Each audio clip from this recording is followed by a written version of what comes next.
ሰላምታ እንደምን አመሻችሁ፣ እንደምን ዋላችሁ። አሜን። እግዚአብሔር ይመስገን ብለን እንድናመሰግን ፈቅዶልን አንደበታችን ለምስጋና የከፈተልን አምላከ ቅዱሳን ስሙ የተመሰገነ ከፍ ከፍ ያለ ይሁንልን። ይሰማችኋል? ታች ያላችሁት ወደዚህ ቀረብ ብትሉ ጥሩ ነው። ምክንያቱም ድምጼ ብዙ ላይ ሰማችሁ ስለሚችል ወደዚህ ቀረብ ብትሉ ነገር በአይን ይገባል ብሎ አባቶቻችን እንዳስተማሩን ቀረብ ብለን ብንቀመጥ እንሰማለን ማለት ነው። መድኃኒታችን ኢየሱስ ክርስቶስ እንደ ኃጢአታችን ብዛት እንደ ሰውነታችን ክፋት ሳይቆጥርብንና በምህረቱ በቸርነቱ አስቦ እስከዚች ሰዓት ስለጠበቀን ክብር ምስጋና ይግባው።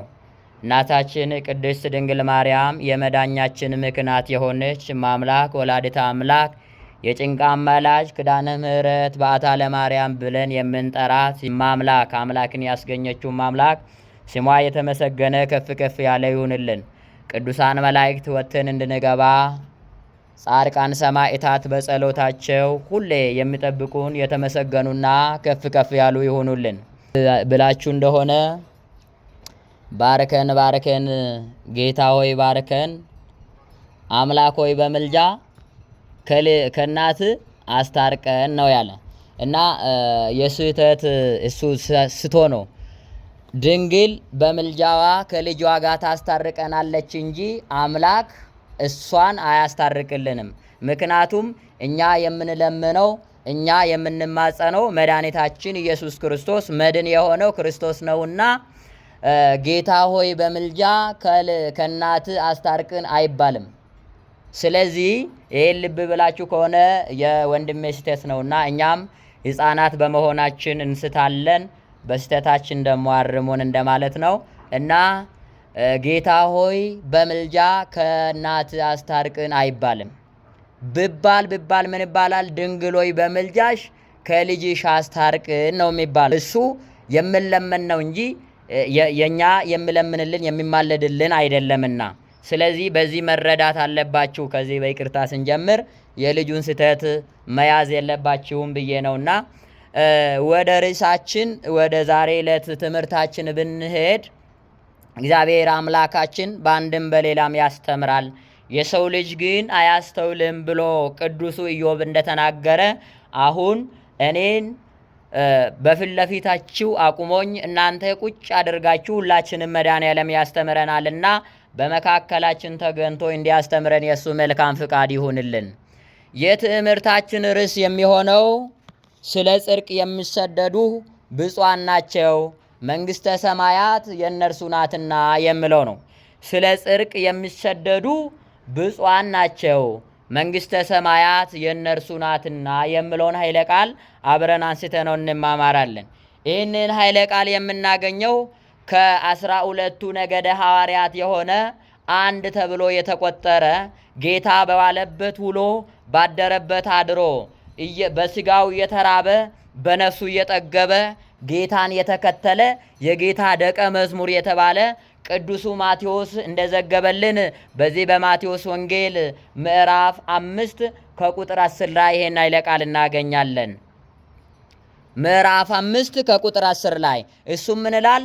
ስለ ጽድቅ የሚሰደዱ ብፁዓን ናቸው መንግሥተ ሰማያት የእነርሱ ናትና ይላል። ከመሬት አንስቼ አይደለም ይህንን ዛሬ ያነሳሁት። ዛሬ ቤተ ክርስቲያናችን ብዙ ነገር ታስተውላለች። ለምሳሌ ብንወስድ በየወሩ ወር በገባ በ29 መድኃኔ ዓለም ኢየሱስ ክርስቶስ ጥንተ ልደቱን ታስታውሳለች ወይም ደግሞ ትዘክራለች። በ29 ጥንተ ልደቱን ወይም ደግሞ መድኃኔ ዓለም የተወለደበት ቀን ብላ ቤተ ክርስቲያን ታስተምረናለችና ጥንተ ልደቱ ይባላል። በ29 አይደለም ነው። ሁለተኛ ደግሞ በድርብ ቅዱሳን ሰማዕታት፣ ጻድቃን፣ ደናግል ይታወሳሉ። ከነሱ መካከል ዛሬ ተስዓቱ ቅዱሳን የሚባሉት ከውጭ ሀገር ተሰደው ወደ ሀገራችን ወደ ቅድስት ኢትዮጵያ የመጡበት ቀን ነው። በዛሬ ዕለት እነሱ የተሰደዱበት ቀን ነውና ስለ ጽድቅ የሚሰደዱ ብፁዓን ናቸው፣ መንግሥተ ሰማያት የእርሷ ናትና ያልነው ያለ ምክንያት አይደለም ማለት ነው። እና ዛሬው የምናስታውሰው የምንዘክረው ቅዱሳን ተስዓቱ ቅዱሳን ወይም ደግሞ 9 ቅዱሳን የሚባሉት ከመካከላቸው አንዱ አቡነ አረጋዊ ታቦታቸው እዚህ አለ፣ በረከታቸው ይደርብንና አቡነ አረጋዊ ይታወሳሉ ማለት ነው። እና ተስዓቱ ቅዱሳን ዛሬ ነው ዝክራቸው። ከውጭ ሀገር ተሰዶ የመጡት የዛሬ መታሰቢያቸው ነውና ዛሬ የምናስታውሰው ለዚህ ነው። እና ስለ ጽድቅ የሚሰደዱ ብፁዓን ናቸው የተባለም ቤተ ክርስቲያናችን አበው ሊቃውንት ምን ብለው አስቀምጧል? የተሰደዱትን ቃል ከመጽሐፍ ቅዱስ ዕለቱን የሚሰብክ ዕለቱን የሚመለከት ነገር በመጽሐፍ ቅዱስ ለይተው በየቀኑ ቅዳሴ ሲቀደስ አባቶች ካህናት እንዲያነቡ ያደርጋሉና ዛሬ አባቶቻችን በቅዳሴው ላይ ያነበቡት በመጽሐፍ ክፍሉ ይህንን ክፍል አንብቧል ማለት ነው። ስለዚህ እሱን አንስተን ነው አብረን የምንማማረው። መድኃኔ ዓለም ኢየሱስ ክርስቶስ እስራኤላውያን ዘሥጋን ኢያሱን፣ ሙሴን እንደውም ደግሞ ኤልያስንና ሌላ ነቢያትን አንስቶ እንዲማሩና እንዲመለሱ ያደረጋቸው እኔንም በዚህ በመካከላችሁ በፊት ለፊታችሁ አቁሞኝ እናንተ ቁጭ ብላችሁ እንድንማማር አምላከ ቅዱሳን ይርዳን። ማን ይርዳን? አምላከ ቅዱሳን ይርዳን። እንግዲህ ወደ ትምህርታችን ርዕስ ስንመለስ ስለ ጽድቅ የሚሰደዱ ብፁዓን ናቸው መንግሥተ ሰማያት እነርሱ ናትና ይላል። ይህንን ኃይለ ቃል ስናየው ኃይለ ቃሉ የጽድቅ ነገርን ያወራል። እሱም ብቻ አይደለም፣ የመሰደድ ነገር ስደት እንዳለ ያወራል። በጽድቅ ወይም ደግሞ በጽድቅ መንገድ ስደት እንዳለ ይናገራል ማለት ነው። እንዴት ብትሉ ስለ ጽድቅ የሚሰደዱ አለ። ጻድቃን ይሰደዳሉ እንደማለት ነው። እሱም ብቻ አይደለም፣ ጽድቅ ለማግኘት ለመጽደቅ መሰደድ አለ። ይህን ብቻ አይደለም፣ ክፉ ነገር በጀርባ አለ። ጽድቅ ዝም ብላ አትገኝም እንደማለት ስለ ጽድቅ የሚሰደዱ ብፁዓን ናቸው መንግሥተ ሰማያት የእነርሱ ናትና አለ።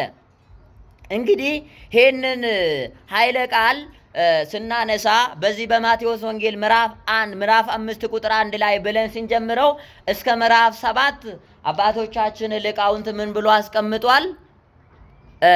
ይህንን አንቀጸ ብፁዓን የክርስቲያኖች መለያ ብሎ ከምዕራፍ 5 እስከ ምዕራፍ 7 የማቴዎስ ወንጌልን አስቀምጧል። አንቀጸ ብፁዓን የሚታወቁበት ክርስትና ያላቸው የሚለዩበት ብሎ አንቀጸ ብፁዓን የክርስቲያን መለያ ብሎ አስቀምጧል ማለት ነው አባቶቻችን። በዚሁ በማቴዎስ ወንጌል ምዕራፍ 5 ቁጥር 1 ላይ ብለን ስንጀምር ስናነበው ምን ይላል መሰላችሁ? በማቴዎስ ወንጌል ምዕራፍ 5 ቁጥር 1 ላይ ብዙ ሕዝብም ባየ ጊዜ ይላል ወደ ተራራ ወጣና ተቀመጠ። ደቀ መዛሙርቱም እንዲህ ብሎ አፉን ከፍቶ ማስተማር ጀመረ ይላል። ብዙ ሕዝብ ባየ ጊዜ፣ ብዙ ሕዝብ ባለበት ጊዜ ወደ ተራራ ወጣና አለ። ይሄ ትርጉም አለ፣ ዝም ብሎ አይደለም። ቤተ ክርስቲያናችን በተራራ ትመሰላለች። ምክንያቱም ከፍ ያለች ልዕልት ናትና፣ አንድም ክርስቶስ ልዑለ ባሕሪ ነውና ከማንም ከፍ ያለ ነውና ልዑለ ባሕሪ እኔ ነኝ ስል ወደ ተራራ ወጥቶ አስተማራቸው። አንድም የተሾመ መንግስት ከሌሎች መንግስታት ከፍ ያለ ስልጣን አለና ስልጣን ለኔ ነው የሚገባ ስል ወደ ተራራ ላይ ወጥቶ አስተማራቸው። ብዙ ሕዝብ ባለበት ቦታ ደቀ መዛሙርቱን አፉን ከፈተና አስተማራቸው አለ። አዎ አፉን ከፈተና አስተማራቸው። ቤተ ክርስቲያናችንም ዛሬ ለምሳሌ ልውሰድላችሁ። ይህ አውደ ምሕረት ላይ የቆምኩበት አካባቢ ትንሽ ከሌሎች ከፍ ብላ ተሰርታለች። ይሄ ከመሬት ተነስታ አይደለም። መጽሐፍ ቅዱስ የዘገበውን ስትመሰክር ጌታችን ኢየሱስ ክርስቶስ በዚህ በማቴዎስ ወንጌል ምዕራፍ 5 ላይ አሁን እንደነገርኳችሁ ሰው ባለበት ባየ ጊዜ ወደ ተራራ ወጥቶ ሊያስተምር ጀመረ። አፉን ከፈተና አስተማራቸው አለ። ይህ ማለት ልዑለ ባሕሪ እኔ ነኝ፣ ልዕልና የሚገባው እኔ ነኝ፣ ከፍታ የሚገባው እኔ ነኝ፣ ከሁላችሁም ይልቅ ከፍ ያልኩ ነኝ ሲል አስተማራቸው። አንድም ሕግ ከምንም በላይ ናት። ሕግ ከምንም በላይ ናት። ሕግ ከምንም በላይ በመሆኗ ሕግ ሊነግራቸው ነውና ሲያስተምራቸው የሚመላለሱበትን መንገድ ነውና ያ ሕግ ከምንም በላይ ናት ስል ከፍ ያለ ተራራ ላይ ተቀመጠና አስተማራቸው አለ። አንድም እነ ሙሴ ወደ ተራራ ወጥቶ ታቦቱን ተቀብሎ ነበር። ገና በመዋዕለ ሥጋዌ ክርስቶስ ሳይመጣ በፊት ክርስቶስ ሥጋ ሳይለብስ በፊት ወደ ተራራ ሙሴን ጠርቶ ሕግን ተቀብሎ እስራኤላውያን ዘሥጋ እንዲመራበት ሕግ ሰጥቷቸው ነበርና ያኔ ወደ ተራራው የጠራሁት እኔ ነኝ፣ ያ እናንተ እስራኤላውያን ዘሥጋ የምትስተዳደሩበት ሕግ የሰራላችሁ እኔ ነኝ በማለት ወደ ተራራ ወጣና አስተማራቸው ይላል። ይቀጥልና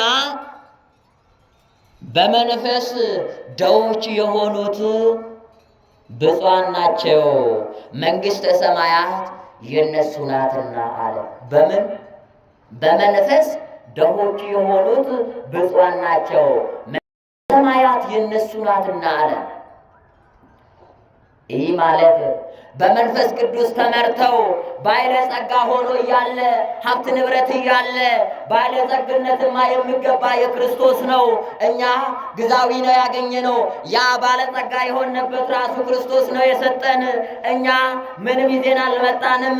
የክርስቶስ ገንዘብ ነው ባለጸግነት፣ እኛ ድሆች ነን ብሎ እንደ ቅዱስ ዳዊት፣ እንደ አብርሃም፣ እንደ ኢዮብ ምን አለ?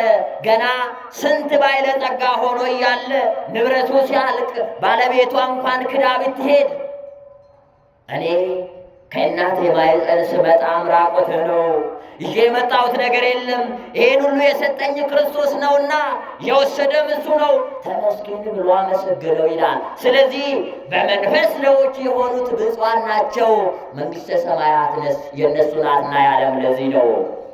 አንድም በንስሐ ተግቶ በጾም በጸሎት ተግቶ ጻድቃን ሆኖ ገዳም ገድሞ ገብቶበት ግን ልዑለ ባሕርይ ንጻ ባሕርይ የሆነው ክርስቶስ ነው። እኛ ኃጢአተኞች ነን ከምንም በታች ነን ብሎ እንደ ቅዱሱ ልበ አምላክ ቅዱስ ዳዊት ምን አለ መሰላችሁ? ቅዱስ ዳዊት እኔ አለ ንጉሥ ሆኖ ሳለ በእስራኤላውያን ዘሥጋ ፊት ለፊት 40 ዓመት እየመራ ያለ እኔ ትቢያ ነኝ አለ።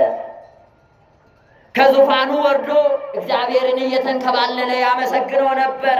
እኔ አለ ኃጢአተኛ ነኝ አለ። ኃጢአት እናቴም በኃጢአት ጸነሰችኝ አለ። ስለ እኔ ኃጢአተኛ ነኝ አለ። ስለዚህ እሱ ግን በመንፈስ ድሃ ነኝ አለ። እዩት ይህንን ኃይለ ቃል። ልበ አምላክ ተብሎ የእግዚአብሔር ልብ እንደ አምላክ ልብ ተብሎ እየተጠራ እኔ አለ ትቢያ ነኝ። በመንፈስ ድሆች የተባሉት እነሱ ናቸው። ጽድቅ የተገባቸው እኛ ጻድቃንን የማይሉት ማስተማር የተገባቸው እኛ መማር ነው የሚገባን ከምንም በታች ነን የሚሉት ራሳቸውን ዝቅ ዝቅ የሚያደርጉት ብፁዓን ናቸው፣ መንግሥተ ሰማያት የእነሱ ናትና ስል ነው። አዎ ብዙዎች ሳይማሩ እናስተምራለን እያሉ ብዙዎች የበታች ሆኖ ያሉ ራሳቸውን ከፍ ከፍ እያደረጉ እንደ ሳጥናኤል አያችሁት? ከፍ ከፍ ማለት መጽሐፍም ምን ይላል? ራሱን ከፍ ከፍ የሚያደርግ ዝቅ ዝቅ ይለዋል። ራሱን ዝቅ ዝቅ የሚያደርግ ደግሞ መንፈስ ቅዱስ ያነሳዋል ይላል። ከወደቅንበት የምንነሳ ራሳችንን ዝቅ ስናደርገው ነው። ለእግዚአብሔር ስንገዛ ነው። ልዑለ ባሕርይ ቅዱስ ትልቅ እሱ ብቻ በመሆኑ ካመንበት ነው። ያለበለዚያ ራሳችንን ከፍ ከፍ የምናደርገው ከሆነ በሰው ላይ በስልጣናችን፣ በኃይላችን፣ በገንዘባችን የምንመካባቸው ከሆነ ሰውን የምንበድል ከሆነ ይሄ የኛ ስራ አይደለምና በኋላ ላይ እንደ ነዌ የሚባለው ባይለ ጸጋ የነበረ ከዚህ ምድር ላይ ስመላለስ በባይለ ጸጋነቱ አልዓዛርን ስበድል ከውሻው ጋር እንዲበላ እንኳን ያልፈቀደለት አልዓዛር ከውሻው ጋር ስጣላ ከውሻው ጋር ተጋብቶ እየበላ ከውሻ አትውሰድብኝ እያለ እሱ ላይ እየተዘባበተ እሱን ሲያስጨንቅ የነበረው ነዌ ወደ መንግሥተ ሰማያት ሲሄድ ግን ከሁሉም በታች ሆኖ አልዓዛር መንግሥተ ሰማያትን ሲያገኝ እሱ ገና በሲኦል ሲቃጠል በዚህ በሉቃስ ወንጌል ልታነቡት ትችላላችሁ። እሱ ከሲኦል እየተቃጠለ አልዓዛርን እባክህን ጥራልኝ ብሎ አብርሃምን እየለመነ እንደዚህ ነው ራሱን በምድር ከፍ ከፍ እያደረገ ድሃን እየበደለ ሲኖር በመንግሥተ ሰማያት ደግሞ ዝቅ ዝቅ አለ። መድኃኔዓለም ከዚህ ይሰውረን። ምክንያቱም ወገኖቼ እኛ የምንኖረው ሕይወት አሁን ያለንበት ሕይወት ግዛዊ ናት። ቀጠሮ የተሰጣት ጊዜ የተገደበላት ምንም ሀብታም ብንሆን ምንም ባለጠጋ ብንሆን ምንም ባለስልጣን ብንሆን ይቺ ግዛዊ ናት። ከጊዜ በኋላ የሚያልፍ ነገር ነውና ራሳችንን ለስልጣናችን ብለን ከፍ ከፍ ማድረግ የለብንም። ራሳችንን ስለተማርነው ለሌላ ሰው ያተማረ ላይ ከፍ ከፍ ማድረግ የለብንም። ምክንያቱም መምህር ሆኖ ሳለ ክርስቶስ ራሱን ዝቅ አድርጎ ገና በአይሁዳውያን ተይዞ ሲገረፍ ሲሰቀል እኔ ክርስቶስ ነኝ እንዴት ትመቱኛላችሁ? እኔ ክርስቶስ ነኝ እንዴት ትተፉብኛላችሁ? አላለምና ራሱን ዝቅ አድርጎ ገና የምኖረው ፊት ለፊቱን ያለውን ሕይወት ሊሰጠን ራሱን ዝቅ አድርጓልና እኛም እያለን በመንፈስ ቅዱስ ተመርተን ሀብት እያለን ሀብትማ የክርስቶስ ነው ብለን ስልጣን እያለን ስልጣንማ ልዑለ ባሕርይ የሆነ የክርስቶስ ነው ብለን ራሳችን ዝቅ ካደረግነው እነሱ ናቸው በመንፈስ ድሆች የሆኑት ብፁዓን ናቸው መንግሥተ ሰማያት የእነሱ ናትና የተባለው። አዎ በመንፈስ እኛም እንደዚህ ሆነን ራሳችን በመንፈስ ቅዱስ ተመርተን በመንፈስ የተባለ እኮ ሰው መቼም በሥጋ ሲያስብ ልዕልናውን ሲያስብ ከሱ በላይ ሰው የሌለን ይመስለዋል። ግዝበቱን ሲያይ ከታች ያሉት እኔ ይበልጣለሁ ብሎ ሊገምት ይችላልና በታች በመንፈስ ሲያስብ ግን ትልቅ ሆኖም ሳለ እኔ ትንሽ ነኝ ብሎ ከሌሎች በታች ዝቅ ያደርገዋልና በመንፈስ ድሆች የሆኑት ብፁዓን ናቸው የተባለው እነሱ ናቸው።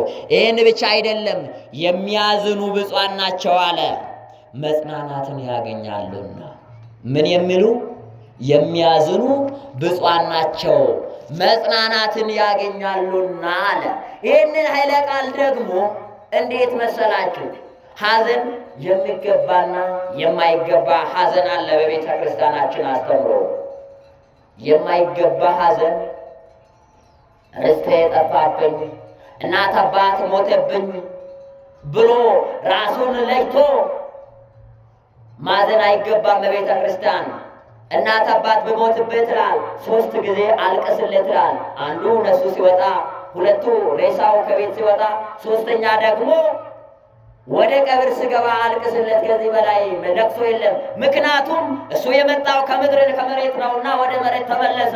አንተ ደግሞ ነፍሱ ወደ ሰማይ ሄደች። ለነፍሱ ሐዘን ሳይሆን ለነፍሱ ሲኦል በመግባቱ ሐዘን ይገባዋል። ግን መንግሥተ ሰማያት የሚገባ ከሆነ ለሱ ጽድቅ ነውና ደስታ ነው። ይሄ ሐዘን በቤተ ክርስቲያናችን አይፈቀድም። ግን የሚገባ ሐዘን አለ። የሚገባ ሐዘን አለ። የሚገባ ሐዘን እንዴት መሰላችሁ? እንደ ቅዱስ ጴጥሮስ ሐዘን። ቅዱስ ጴጥሮስ ታሪኩን ታውቁታላችሁ።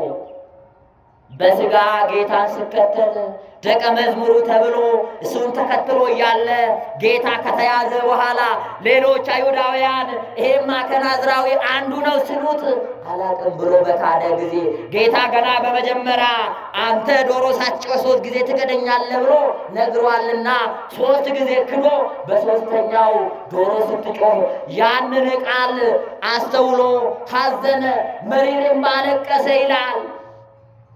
እንደዚህ ያለ ሐዘን ይገባል። በጾም በጸሎት በንስሐ ስለ ኃጢአታችን ልብ ብለን የካድነው ያጠፋነው ጥፋታችን ልብ ብለን ያ ለንስሐ ማዘን ይገባል። ለኃጢአታችን ማዘን ይገባል። መንግሥተ ሰማያት በማጣታችን ማዘን ይገባል። ምክንያቱም ከክርስቶስ ፍቅር ተለይተን የክርስቶስን ሕግ ትተን ሌላን ሕግ የምንከተለው ከሆነ ከቤቱ ወጥተን ከሆነ ይህንን ሐዘን ማዘን ይገባል። ምክንያቱም ከበጎቹ አንቆጠረምና ከርስቱ አንቆጠረምና ርስቱን አናገኝምና ከልጅነት አንቆጠረምና ይህን ሐዘን ቤተ ክርስቲያን ይገባል ብላ የምታስተምረኝ ነው። ብዙ ነው የተዘረዘረው። የዋሆች ብፁዓን ናቸው ይላል። ይህን ብቻ አይደለም፣ ጽድቅን የሚራቡና የሚጠሙ ብፁዓን ናቸው ይላል። ጽድቅን የሚራቡና የሚጠሙ የዋሆችም ብፁዓን ናቸው ይላል። አሁን በእኛ ዘመን የዋህ ብፁዕ ነው ብትሉት ሰው ያምናቸዋል? ዓለምና ክርስቶስን ለያያል ሕጉ። ምክንያቱም አሁን የዋህ የሆነ ሰው ምን አይነት ሞኝ ነው ተብሎ ተጥሎ ይታለፋል። የዋሆች የተባሉት ግን በመጽሐፍ ቅዱስ ምንድናቸው? እነማን ናቸው ቢባል ቂም በቀል የማያውቁት፣ ሰውን የማይሳደቡት፣ ብጣሉ ራሱ ተመልሶ የሚታረቁት የዋህ የሚባሉት ጌታችን ኢየሱስ ክርስቶስ በመዋዕለ ሥጋዌው ሲያስተምራቸው እንደነበረ በመካከሉ እንደ ሕፃን ካልሆናችሁ መንግሥተ ሰማያትን አታገኙም አለ። ለምን ይመስላችኋል? ሕፃናት ብጣሉ ቶሎ ይታረቃሉ፣ ቂም በቀልን አይዙም። ሕፃናት የዋሆች ናቸው። እንዴት ብትሉ አሁን ብጣሉ እንኳን ከጊዜ በኋላ ከ3 ከ4 ደቂቃ በኋላ ይታረቃሉ። እንኳን ሌላ ቀርቶ ደማቸው እየፈሰሰ ሁላ ተው በቃ ብሎ ይተዋሉ። ለዚህ እኮ ነው እንደ ሕፃናት ካልሆናችሁ የተባለው። ይሄን መጽሐፍ ደገመ። ምን አለ? የዋሆች ብፁዓን ናቸው አለ። ስለ ጽድቅ አለ ደግሞ ይቀጥልና የሚራቡ የሚጠሙ ብፁዓን ናቸው አለ። ስለ ጽድቅ ስለምን ወገኖቼ? ስለ ጽድቅ። ጽድቅ ምንድን ናት? ስለ ጽድቅ መጀመሪያ የጀመርነው ስለ ጽድቅ ምን የሚባሉት የጀመርነው የሚሰደዱ አያችሁት። አሁን ደግሞ አመጣ ስለ ጽድቅ አለ። የሚራቡ የሚጠሙ ብፁዓን ናቸው። ጽድቅ ዝም ብላ የምትገኝ አይደለችም። መራብ መጠማት ታስፈልጋለች።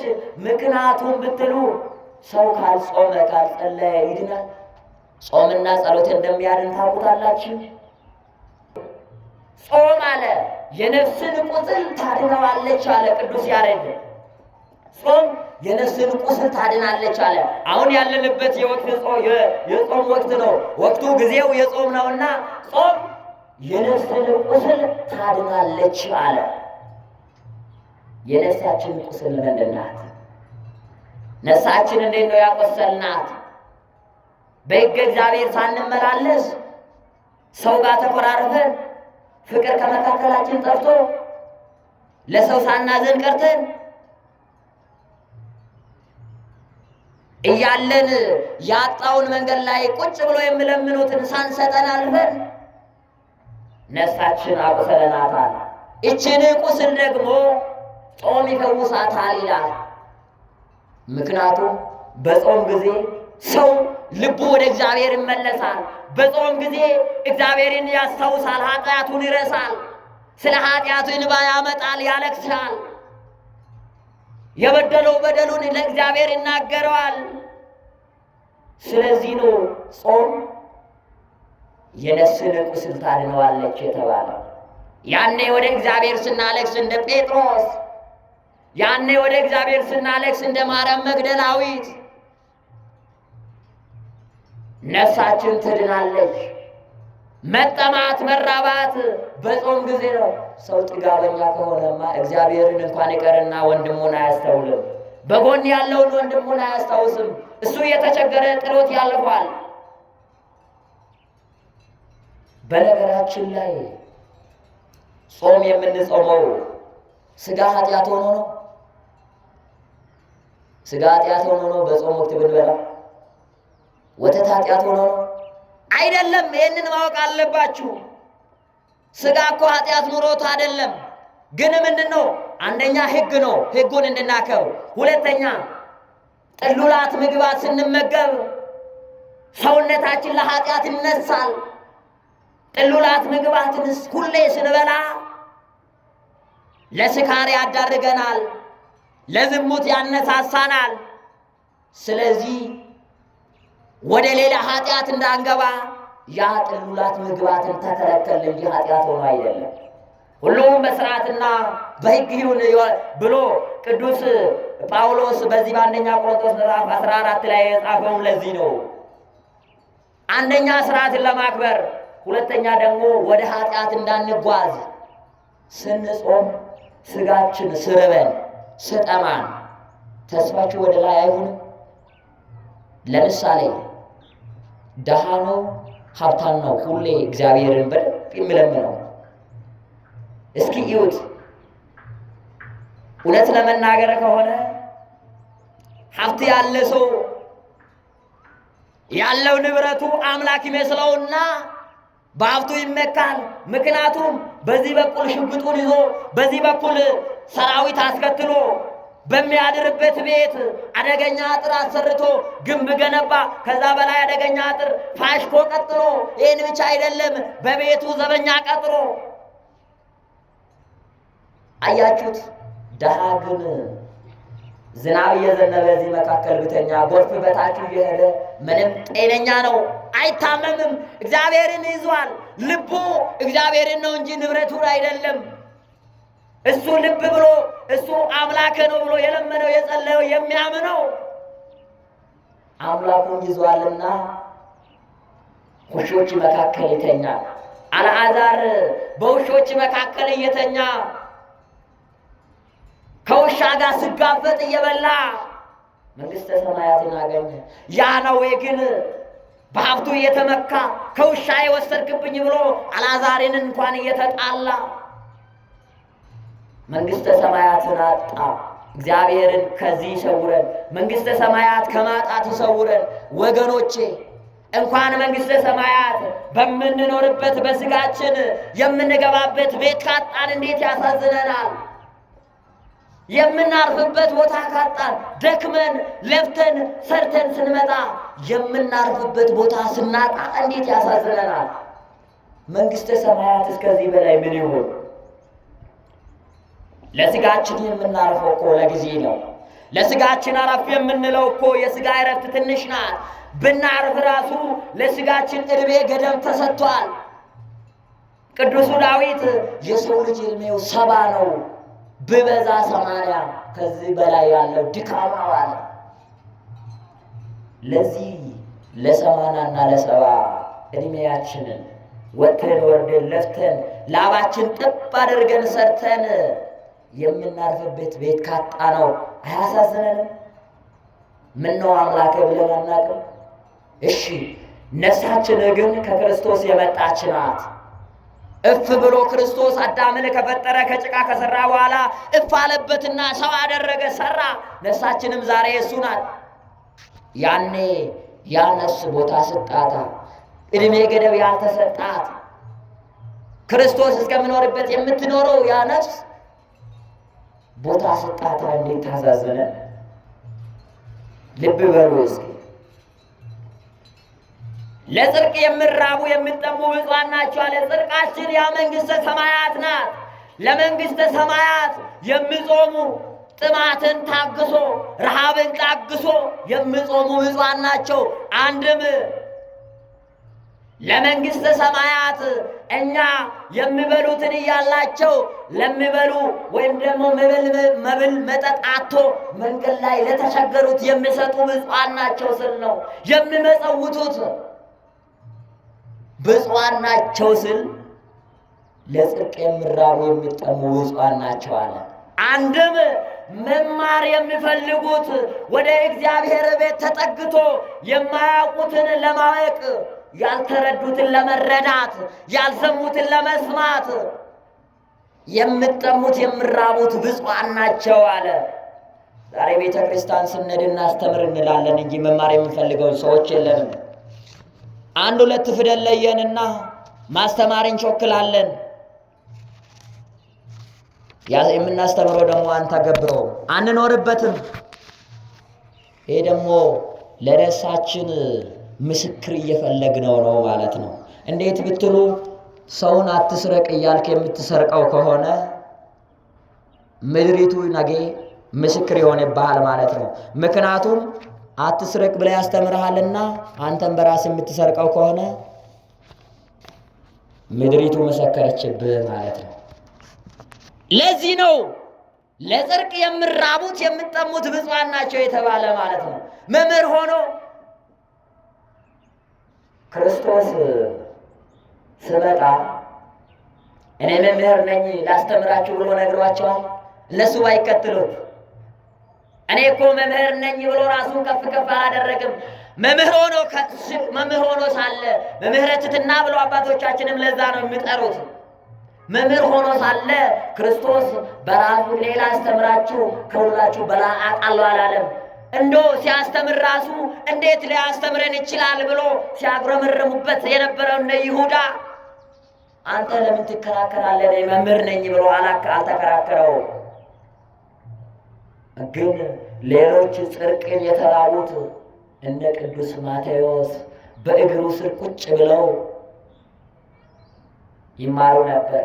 በዓለማዊ በነገራችን ላይ ቅዱስ ሉቃስ ዶክተር ነበረ ይላል ታሪኩ። ዶክተርነትን ትቶ ሕክምናውን ትቶ እግዚአብሔርን የተከተለ ተምሬያለሁ እኔ አውቃለሁ ብሎ እግዚአብሔርን አልተከራከረውም። ቁጭ ብሎ በእግሩ ስር ተማረና ጽድቅ አገኘ። ስሙ ላይ የነበረውን ወደ ማቴዎስ ቀየረ መድኃኔዓለም። እኛ ስማችን ቆሻሻ የሆነውን ስንከተለው ይቀይረናል። ስማችን ሌላ ሰው በቆሻሽነት በኃጢአተኛነት የሚያቀን ከሆነ ክርስቶስ ከተከተልነው ሕጉን ከጠበቅነው ስማችንን ይቀይረናል መድኃኔዓለም። ከወደቅንበት አንስቶን ሌላ ወንበር ያዘጋጅልናል እሱን ከተከተልነው። ሰው በሚቆጥረን ቦታ ሳይሆን እሱ ባሰበልን ቦታ ያስቀምጠናል። ለጽድቅ ከራብነው ለጽድቅ ከተጠማ ነው። ግን ለልዕልና ለጊዜ ለስልጣን ከሆነ መልሱ ለእናንተ ይተዋለሁ። ለጽድቅ አለ የምራቡ የምጠሙ ብፁዓን ናቸው አለ። ይሄ ብቻ አይደለም፣ ልበ ንጹሐን ብዙኃን ናቸው ይላል። ቀጥሎ ደግሞ እግዚአብሔርን ያያሉና አለ። ልባቸው ንጹሕ የሆነ ብፁዓን ናቸው። ልባቸው ምን የሆነው? ብፁዓን የሆነው ልባቸው ውስጥ ቂም በቀል የማይዙት፣ ልባቸው ውስጥ ሰውን ማከፋፈል የማይወዱት፣ ሰውን በአንድ ዓይን የማዩት ብፁዓን ናቸው አለ። ይቀጥልና ብዙ ነገር ይለዋል። የሚያስታርቁ ብዙኃን ናቸው የእግዚአብሔር ልጆች ይባላሉና አለ። የሚያስታርቁ ምን ናቸው? ብፁዓን ናቸው የእግዚአብሔር ልጆች ናቸውና ይባላሉና። እንዴት ብትሉ የእግዚአብሔር ልጆች ያልሆኑት መታረቅን ይወዳሉ። ሰይጣን ጽድቅን ይፈልጋል፣ እርቅን ይፈልጋል? አይፈልግም።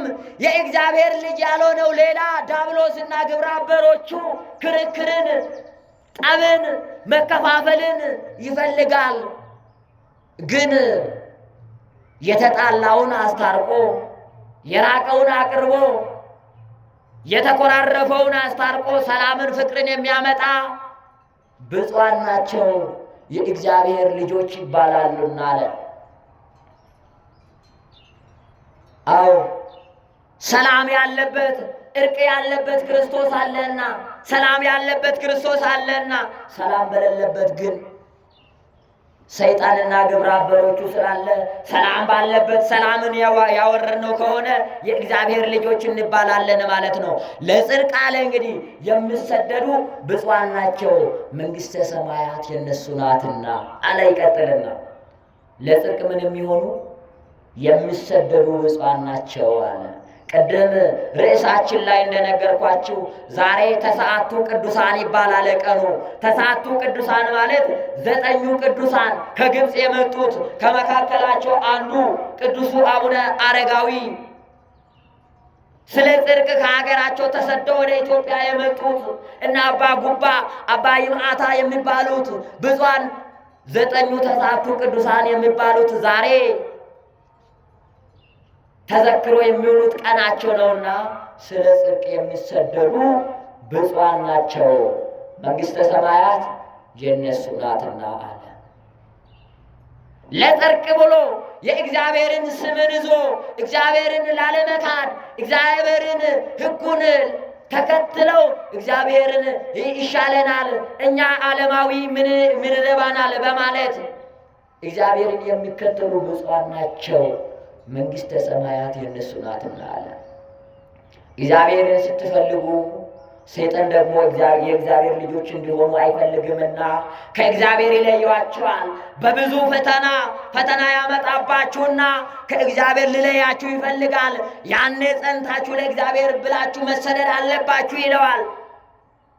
በዚህ በማቴዎስ ወንጌል ምዕራፍ 24 ላይ እንደተጻፈ በመጨረሻ ዘመን አለ ብዙዎች ስለ ስሜ ይመጡና ያሳድዷችኋል፣ በሸንጎ ፊት ለፊት ያቀርቧችኋል። ያኔ የምትናገሩት እንኳን አታስቡ፣ እግዚአብሔር አምላካችሁ ያስብላችኋልና ይላል።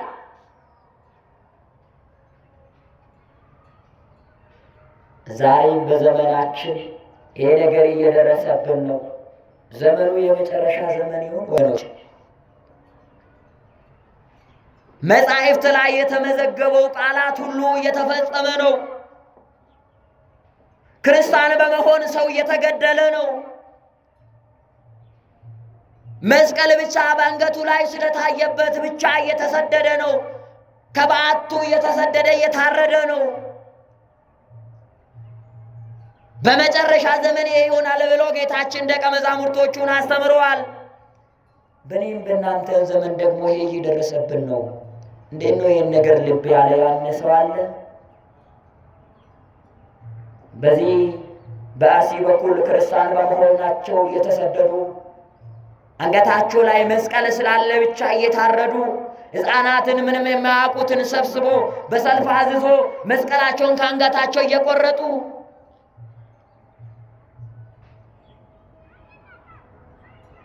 መቼም ሶሻል ሚዲያ የማይጠቀም ሰው የለምና ታውታላችሁ፣ ትሰማላችሁ። ይህ ነገር የመጨረሻ ዘመን ነው ብሎ ወደ እግዚአብሔር የሚጮህ ሰው አለ። ይህንን ልብ ያለ ሰው አለ። በኃጢአታችን ብዛት ነው ብሎ ወደ እግዚአብሔር የተመለሰ ሰው አለ። ራሳችንን እንመርምረው እንጂ ወገኖች፣ እግዚአብሔር ለአንድ ለሁለት ሰው ብሎ እኮ ሊምረን ይችላል። በምሕረት ዓይኑ ሊያየን ይችላል። እኛ ወደ እሱ ከተመለስ ነው። ላለበለዚያ ከባድ ነው ዘመኑ። ለጽድቅ የሚሰደዱ ብፁዓን ናቸው ያለው ለዛሬ ትምህርታችንና ለዛሬ አኗኗራችን ራሱ ይመሳሰላል። የእውነትን ነው። ምክንያቱም አንገታችን ላይ ያለውን ማተብ አንቆርጥም በማለት እየታረዱ ነውና፣ ክርስትና ሃይማኖታችን አንቀይርም በማለት ከበዓታቸው እየተሰደዱ ነውና ማቴዎስ 10:23 ላይ እንደውም ደግሞ ማቴዎስ 5:10 ላይ የምናገኘው ኃይለ ቃል ነው። ይሄ ስለ ጽድቅ የሚሰደዱ ብፁዓን ናቸው። ለጽድቅ ብሎ ጽድቅ ምንድን ነው? ክርስቶስን መከተል ነው። ጽድቅ ምንድን ነው? መንገዱን መጠበቅ ነው። ጽድቅ ምንድን ነው? መጾም መጸለይ ነው። ጽድቅ ምንድን ነው? መጸወት ነው። መመጸወት። ጽድቅ ምንድን ነው? ዲያብሎስን ክዶ ክርስቶስን ማመን ነው። መጽሐፍ ቅዱስ ያለውን መከተል ነው። ዛሬ ደግሞ ይሄን እየተከተሉ ስላሉ ብቻ የሚታረዱ ወገኖች አሉ። ከነሱ አልፎ ተርቦ የተቃጠለች ቤተ ክርስቲያን አለች። የእግዚአብሔር ማደራ አንተውን በማለታቸው ሕዝብ ስላመነበት ብቻ ያ ሕዝብ የሚመላለስበት ቦታ በመሆኑ ያ ቦታ ካጠፋ ነው ሕዝቡ ይጠፋል በማለት እነሱን እያጠፉ ነው። ግን ዘመናችን ላይ ይሄ ሲደርስ ማን ወደ እግዚአብሔር ልቡን መልሶ የሚለን? ማን ነው? ዛሬ እዛ የደረሰው እዚህ ይደርሳል ነገ በማለት አስቦ እንኳን ወደ እግዚአብሔር ተንበርክኮ ቤተ መቅደሱ መጥቶ የሚጸልይ? እግዚአብሔር ለሁላችን ልቦና ይስጠን። መድኃኔዓለም የምንሰማው በዛ ይመልስልን፣ ፍቅሩን አንድነቱን ያምጣልን። የእውነት ነው። እንግዲህ በዚህ መካከል እዩት፣ በማቴዎስ ወንጌል ምዕራፍ 24 ላይ የተነገረው ቃል በመጨረሻ ጊዜ ብቻላቸውስ አለ ለኔ የተመረጡት ሁላ ያስቷቸዋል። ምን ብችላቸው? ብቻላቸው ምን የሆኑትን? ለኔ የተመረጡትን፣ ለክርስቶስ ነው የተባሉትን፣ መስቀል ያነገቱትን፣ ክርስቶስን የሚከተሉትን፣ የሚጾሙትን፣ የሚመጸውቱትን፣ ቤተ መቅደሱ ገብቶ የሚቀድሱትን፣ ሌላን የሚያቀድሱትን ብቻላቸው ሲያስቷቸዋል። ዛሬስ በእነሱ በስደቱ ምክንያት አልሞትም በማለት ስንት ሰው አይሆንም አሁን መስቀሉን የከየረ፣ መስቀሉን በጥሶ ወደ ሌላ የሄደ፣ ሃይማኖቱን ጥሎ ወደ ሌላ የሄደ፣ ዛሬ ትላንት የክርስቶስ ነው ተብሎ ክርስቶስ ተከታይ ናቸው ተብሎ የተመሰከረላቸው ቄስ ዲያቆን ናቸው ተብሎ ሰው ያመነባቸው ዛሬ በሶሻል ሚዲያ አላያችሁትም? የክርስቶስ ላለመሆናቸው እምነታቸውን ቀይሮ የመጡት። ክርስቶስ ከዚህ ይሰውረን። ሃይማኖታችንን ቀይረን ከመሞት ይሰውረን። መጽሐፍ ቅዱስ ነው የሚለው ብቻላቸው ያስቷችኋል ብሏልና እንዳትሳሳቱ ግን ተጠንቀቁ ብሏል። ምን በሉ? ተጠንቀቁ። በእኛ ጉልበት አይደለም። ተጠንቅቀን መኖር ማለት በእኛ ኃይል አይደለም፣ በእኛ አስተሳሰብ አይደለም። በጾም በጸሎት ወደ ክርስቶስ ተመልሰ ነው እሱን ከለመነው እሱ ያወጣናልና ወደ እሱ መመለስ ይገባናል። አዎ ብንሰደድም ምን አለ ሐዋርያቶችን? ከአንዱ ሀገር ቢያሳድዷችሁ አለ ወደ ሌላ ሀገር ተሰደዱ። የሰው ልጅ ተመልሶ እስከሚመጣ ድረስ የኢየሩሳሌም ከተማ አታዳርሷትምና ከአንዱ ሀገር ወደ ሌላ ሀገር ፈቀቅ በሉላቸው አለ። ለእኔና ለእናንተ ሲያስተምረን ነው። ስንት ሰው አሁን ከቤቱ አልተፈናቀለም? ባደገበት በተወለደበት ሀገር ተፈናቅሎ የወጣ ሰው የለም። በሃይማኖቱ ምክንያት፣ በሌላው ምክንያት ከዛ ብትሳደዱ ወደ ሌላ ሀገር ሂዱ። የሰው ልጅ እስከሚመጣ ድረስ የኢየሩሳሌምን ከተማ አታዳርሷትም ያለም ለዚህ ነው። አዎ ክርስቶስ ላይ ጉርምርምታ ሳናነሳ በጽድቅ የእሱን መንግሥት ለማግኘት ከሆነ ጽድቅ እኮ ዝም ብላ አንድ ላይ ተከማችታ ወይም ተጠራቅማ ያለች አይደለችም። በተጋድሎ የምትመጣ ናት። ለዛም ነው አባቶቻችን ተሰደው ከግብፅ ሀገር ኢትዮጵያ መጥተው ቅድስነታቸውን ተመሰክሮላቸው ታቦት ተቀርጾላቸው ዛሬ ቅዱሱ አቡነ አረጋዊ ከጌታ ጋር አስታርቀን የምንላቸው ስለ ጸደቁ፣ ዓለምን ስላልመረጡ፣ ከክርስቶስ ስላልተለዩ። ዛሬስ ትንሽ የፈተና ገጠመንና አቤቱ አምላኬ ሆይ ምን አደረግኩ? ከዚህች መንደር ወደዚህች መጣንና አቤቱ ጌታዬ ምን አደረግኩ? ከጌታ ላይ ጉርምርምታ ሌላ። እዚህ የሚያኖረን ማን ነው? ከዛ ያመለጥከው በአንተ ትእዛዝ እኮ አይደለም። ከዛ የመጣ እኮ እግዚአብሔር ስፈቅድልህ ነው እንጂ በጎን ያለ ሰው አብረህ ስትበላ ስትጠጣ የነበርከው ሰው ከጎን አልሞተም። ቀብር እንኳን ሳያገኝ ሬሳው ውሻ አልበላም። የእውነትን ነው። የምንኖረው በጽድቃችን አይደለም፣ የምንኖረው በስራችን አይደለም። ጌታ ፈቅዶልን ነው እዚህ የምንኖረው። ነገም የምንኖርበት እሱ ያውቀዋልና ልባችን ወደ ጌታ መመለስ አለብን። ወደ እሱ ሕሊናችን ማድረግ አለብን። ጾም የምንጾመውም ለዚህ ነው። ጾም የምንጾመው ለስጋችን አይደለም፣ ለነፍሳችን ነው። ለስጋችንማ መከሳት ነው የሚሆነው፣ ከውፍረት ክሰት ነው የሚመጣ እንጂ ጽድቅ ለስጋችን የለም። ለነፍሳችን ግን ጽድቅን የምናገኘው ስንጾም ስንሰግድ፣ ስጋችን እኮ አትወድም ያለ እንዴት ትጾማለህ ብላ እባክህን እያለችን፣ እንዴት ትሰግዳለህ ተው እያለችን፣ እንዴት ትሰጠዋለህ ትመጸውተዋለህ ብላበት እያለችን ማለት ነው። ሰይጣን በመካከሉ ይመጣና እንዳንጾም እንዳንጸልይ እንዳንመጸውት ያደርጋል። ከዚህ መድኃኔዓለም ይሰውረን። ልባችን ወደ ክርስቶስ መንገድ መልሶልን ጾመን የጾማችን ፍሬ ደግሞ መንግሥተ ሰማያትን እናገኝ አምላከ ቅዱሳን ይርዳን። አዎ እሱ ባይፈቅድልን ኑሮ ማን ይኖር ነበር? እሱ ባይመራን ኑሮ፣ እሱ ከኛ ጋር ባይሆን ኑሮ ማን ይኖር ነበር? ትላንት ይህ ሰውዬ የት ይደርሳል ብለን ሀብቱ በጣም የበለጸገ ወይም ደግሞ በሀብቱ ስንት አጥር ሰርቶ ስንት የአደጋ ጊዜ አጥር ላይ አጥር ሰርቶ በዚህ የምጠብቀውን ሰራዊት፣ በዚህ ውሻ፣ በዚህ ደግሞ ሽጉጥ ወይም የሌላ ነገር እየሰራ በሀብቱ እንዲቆሙ የቀረ አለ? በዓለም ይሞታል። ስሞትም ደግሞ የሚገርማችሁ ይህን ሀብት ንብረት ስላለ ብቻ አይደለም፣ ወስዶ አይጠፋም፣ ወይም ደግሞ ከሀብት ንብረቱ ጋር አይቀበርም። በአንዲት ነጥላ አይደለም የሚቀበረው። የሀብት ንብረቱን ጥሎት እኮ ያለውን ሁሉ ትቶት።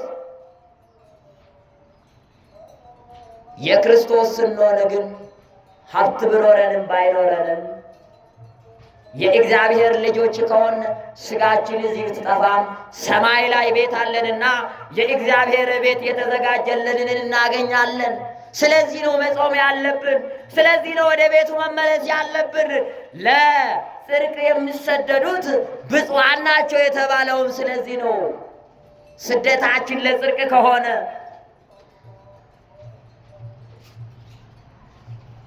በጎሳ በመንደር እየተከፋፈልን የምንሰደድ ከሆነ ግን አይቆጠርልንም። ስደታችን ሃይማኖትን አልክድም፣ ማይተበን አልበጥስም፣ ስርዓተ እግዚአብሔርን አልጥስም፣ ሰይጣንን አልከተልም፣ ኢየሱስ ክርስቶስን አምነዋለሁ፣ ሰይጣንን እክዳለሁ ብለን የምንሰደድ ከሆነ ጽድቃችን መንግሥተ ሰማያት ነውና፣ ርስታችን መንግሥተ ሰማያት ነውና፣ ነገ የምናገኘው ከእግዚአብሔር ነውና ወሮታችን ከሱ ይከፈልልናል ማለት ነው። ስለዚህ ምን አለ?